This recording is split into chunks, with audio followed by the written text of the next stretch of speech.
Sirds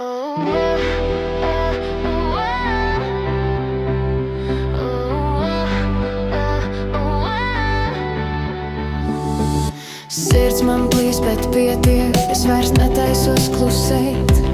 Tu iedomājies, ka varu gaidīt, kamēr tu aizņemts, kamēr es te sāpju bedrē krītu. Mēs nevaram būt šķirti tikpat ļoti kā kopā. Nu viss šis fars ir beidzies un beidzot saprotu. Likās, ka spēšu, bet man ir bail no nākotnes, jā, bet vēl trakāk, ka man ir bail no tagadnes. Ar tevi es cenšos sevi nosargāt, gribu savu dzīvību pasargāt, un man pietiek, tev tas sen bija jādzird. Pietiek, man tiešām ir par daudz. Kur ir tava mīlestība? Nekur. Kur ir atklātība? To tu pazīsti tik brīžos, kad izvelku to no tevis. Bet, ja godīgi, es vairs nezinu, kurai tevis versijai ticēt. Es nezinu, kā viss ir patiesība. Tev ir klusums, meli un tukši attaisnojumi.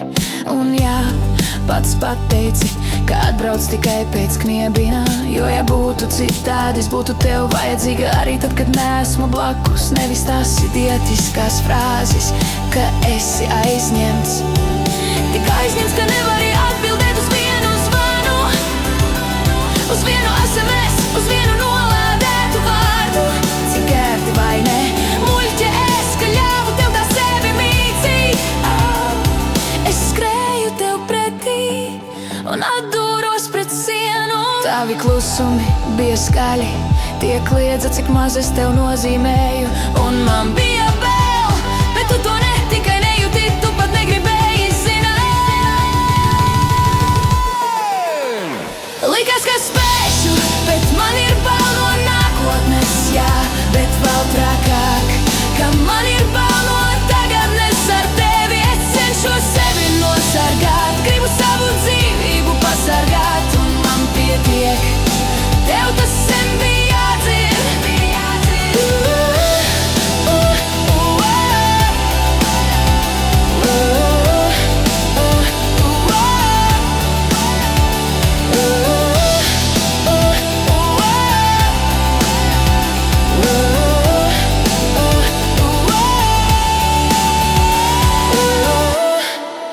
Vairs nelūgšu uzmanību kā ubaks.